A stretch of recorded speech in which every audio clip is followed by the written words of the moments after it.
Let's look at eclipses and compare a solar eclipse with a lunar eclipse. And today we're going to use a model. We can probably figure out that we can let this sphere represent the sun pretty easily, and this sphere represent the earth pretty easily, and this sphere represent the moon pretty easily.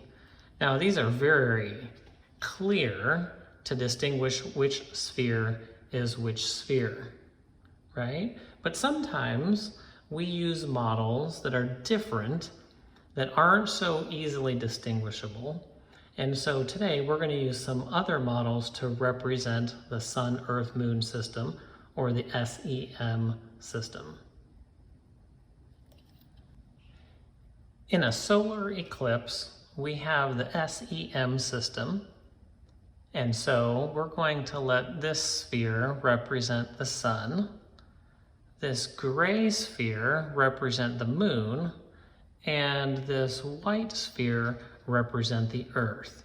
And you can see the black spot would be in Louisville, Kentucky in the northern hemisphere. Now what we know about a solar eclipse is that the solar, or the sun, gets eclipsed. We play peekaboo with the sun. The sun gets covered over, so it appears that we cannot see the sun anymore. So what happens as we try to compare these? We know that there's a sun, an earth, and a moon. And they all line up into one straight line.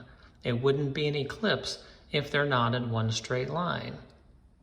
And so we know that even though we have a model here, this model is not to scale. Now it might make sense because the sun is a little bit larger, that it seems like it would be the sun, and the moon does look a little smaller than the earth, 1/4 the size-ish, but this model is not to scale. The distances between these spheres are not accurate, but at least it gives us an idea of the order or the sequence that they fall. The sun, the moon, and the earth is the order we would find them. And why? Because let's watch and see. What happens when we get the sun further away is, even though the sun is large, it looks small, and even though the moon is much smaller, it could look the same size as the sun. And then to us, here on the earth, in the little black spot that we have here on the earth, it could look to us like the sun gets covered over. The sun gets eclipsed by the moon. But to where? Well, if we turn this little black spot in Louisville, Kentucky, to the left side there in this model, as the sun is shining on the earth, they would all have to be straight in one line. And if we take the earth out of the way for just a second, we would see that the sun gets covered over by the moon. So if we turn this model, we can see that it is still in line, in one perfectly straight line. So the sun rays that come from the sun towards the right get covered over by the moon, and so in the spot on the earth where we are, we can't see the sun during a solar eclipse. Let's look very closely what happens on the earth when the moon and the sun and the earth are all lined up in one line. Look closely at the shadow on the earth. You see where we are?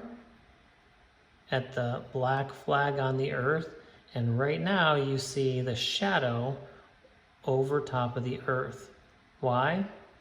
because the sunlight, the sun rays, are not getting through because the sun is eclipsed by the moon. Let's see this from another perspective. If we were to put them in a straight line, and we see the sun shining on half of the moon and blocking it from getting to the earth.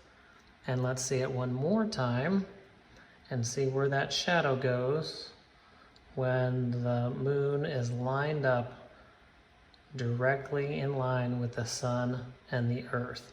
There we see the shadow covering the earth. A lunar eclipse is just a little different. Our models again will be the sun, the earth, and the moon, but the order in one straight line is different. We still have our sun, still have our earth, still have our moon. Now we know that the moon does not produce any light of its own. So the only way that we can see the moon is the sunlight is reflecting off of the moon down to us on Earth. And so here is an example. If we were at the black flag on the Earth, we would see that the moon light is shining down onto the Earth, being reflected from the sun, because no light is produced by the moon. Now the order of a lunar eclipse is a little different, and you will see here why. As we turn these around to this view, we see that the sun, even though it's very large, when it gets far away, the earth can cover over the sun, and when that happens, we on Earth can't see the moon because the sun's light can't get to the moon because the moon is hiding behind the shadow of the earth. So if we turn this model, we can see that the order of the three spheres is still the sun, then the earth, and then the moon. Let's look at it one last time from this perspective, and we can see how the sun's light gets shadowed by the earth, and so we can't see the moon because it can't reflect light off of it. Okay, we see from several different perspectives, and that is a lunar eclipse. Let's look more closely at a lunar eclipse. Here we have the sun shining, and we have the earth, and we have the moon. But let's watch. When they line up, let's watch very closely at the shadow on the moon. See, the sun is shining on the earth, but is the moon right here in line? No, because if we were on Earth, we could look at the moon and see the moon, and the sunlight reflecting off of the moon coming to the sun, or coming to the earth.